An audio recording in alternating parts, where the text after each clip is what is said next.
السلام عليكم ورحمة الله وبركاته. مرحبا بكم معايا في فيديو جديد. كنتمنى يلقاكم وانتم بألف خير ان شاء الله. كما كتلاحظوا اليوم غادي نشارك معكم واحد الحلوى اللي كتجي رائعة وسهلة في التحضير، كمية وفيرة. كنتمنى يعجبكم الفيديو ديال اليوم. ما تنساونيش باللايك وتعليق محفز، واللي باقي ما مشتركش في القناة يشترك فيها.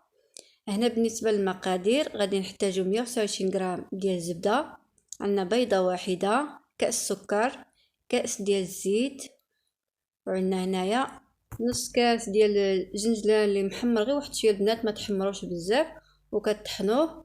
وعندنا هنا واحد الملعقه ديال القهوه سريعه الذوبان، كنديروها في واحد شويه ديال الحليب ولا الماء غير بحال بحال. وعندنا واحد الخميره والدقيق على حسب الخليط. دائما هنا في القصريه ديالنا عندنا هنا الزبده. بما ان الجو بارد دابا الزبده قاصحه معنا البنات، كنقطعوها واحد شويه بحال هكا كما كتشوفوا، او كديروا حتى في الميكرووند باش كتذوب واحد شويه، باش كتساعدكم ملي كتخلطوها. وهنا كنضيفوا الكاس ديال السكر. بالنسبه لك كانت عندكم سنيده اللي الحبيبات ديالها غلاظه البنات، كطحنوها واحد شويه. غادي نخلطوا هنا مزيان ديك الزبده مع السكر حتى يصبح لنا واحد الخليط لي كريمي. كما كتلاحظوا هنا البنات الزبده قاصحه عندي مع الجو بارد، هذا عجبتني في الخدمه بزاف. من الافضل ديروها في ميكرو الا كان الجو بارد بزاف، او تستعملوا الزبده ديال البواطه. انا غادي نستمر في الخلط مزيان. هنايا غادي نضيف الكاس ديال الزبده، عفوا الكاس ديال الزيت، وغادي نحاول ندخل مزيان ديك الزيت مع الزبده حتى نحصلوا على واحد القوام اللي كيكون كريمي. ما تنساونيش البنات باللايك، واللي باقي ما مشتركش في القناه يشترك فيها. هنايا غادي نضيفوا البيضه وغادي نمزجوا الخليط مزيان.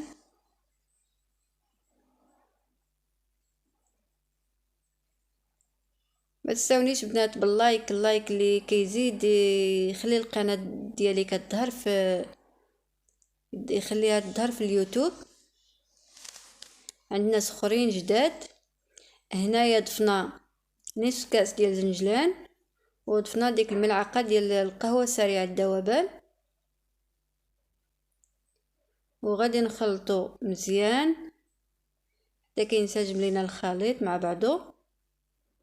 الصراحه هاد الحلوه كتجي رائعه البنات، كتجي فتيه وهشيشه مع المذاق ديال القهوه والجنجلان اللي كيواتي مع بعضياتهم، كيعطيو واحد النكهه رائعه. بالنسبه للبنات اللي بغاو يبدلوا جنجلان ممكن يعوضوه باللوز مطحون او الكاوكاو مطحون اللي كان متوفر عندكم البنات، ممكن تستعملوه. هنا غادي نضيف واحد الكميه ديال الدقيق، وغادي نضيف الخميره. وحنا كنخلطوا دائما الحلوه ديالنا بالاطراف ديال الاصابع، والدقيق دائما كنضيفوه غير شويه بشويه البنات، ما كنضيفوش الكميه في خطره. حنا كنستمروا في الخلط حتى كنحصلوا على القوام اللي بغينا. كنزيد واحد الكميه ديال الدقيق، وانا كنخلط دائما بالاطراف الاصابع ديالي حتى كنحصل على واحد العجين اللي كيكون رطب.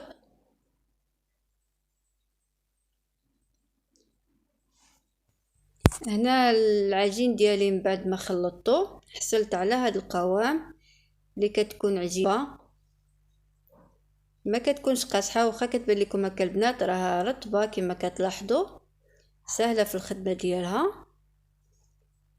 هنا كما كتلاحظوا انا قسمت العجين ديالي ودرت العجين ديالي ما بين جوج بلاستيكات كما كتلاحظوا، وغادي نبسطو بالدلاك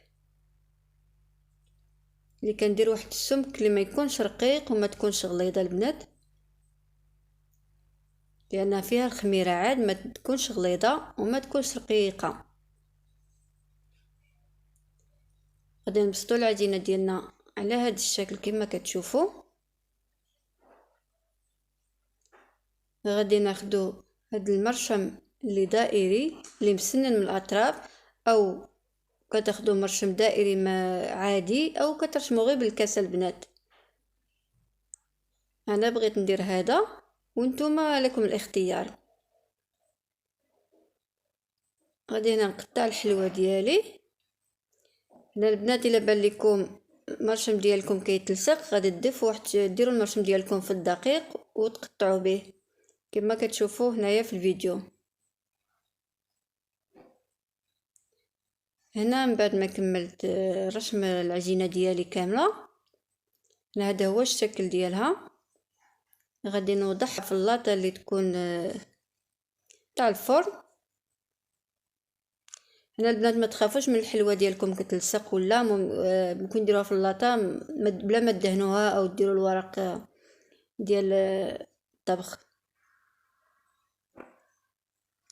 كنستمروا هكذايا حتى كنكملوا الكميه اللي عندنا البنات.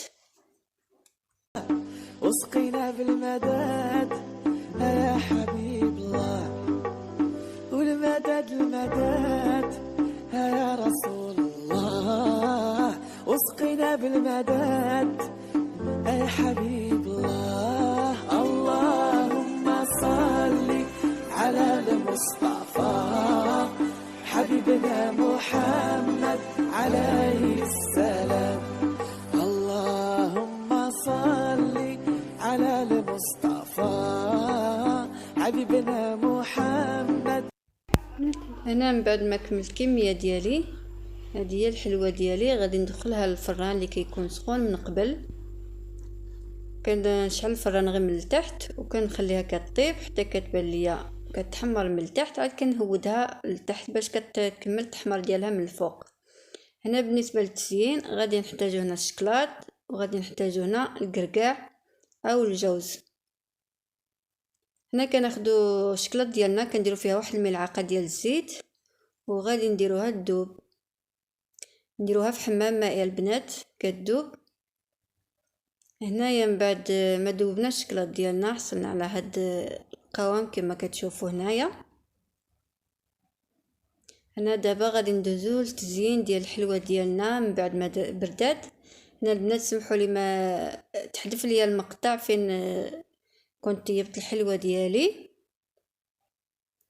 هنا كناخذ واحد الملعقه كما بهذه الطريقه، كنوضعوا هكذا الشكلاط في الوسط وكنزينوها بالقرقعه في الفوق.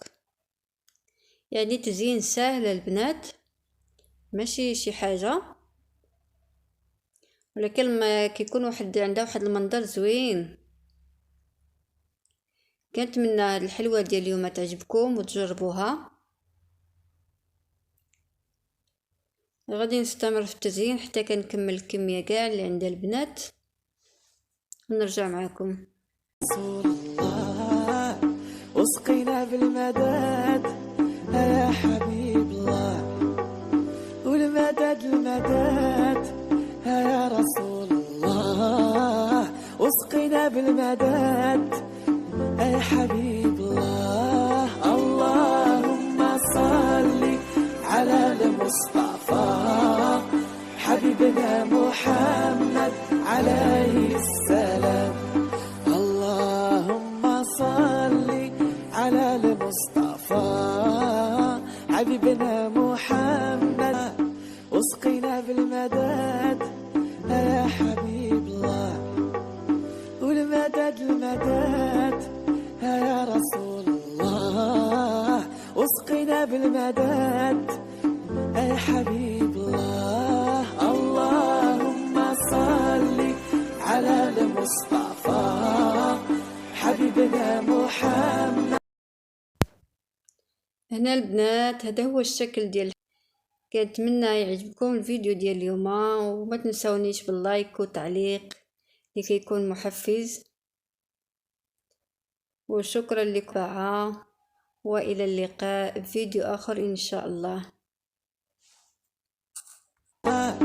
وسقينا بالمداد يا حبيب الله، والمداد المداد يا رسول الله. وسقينا بالمداد يا حبيب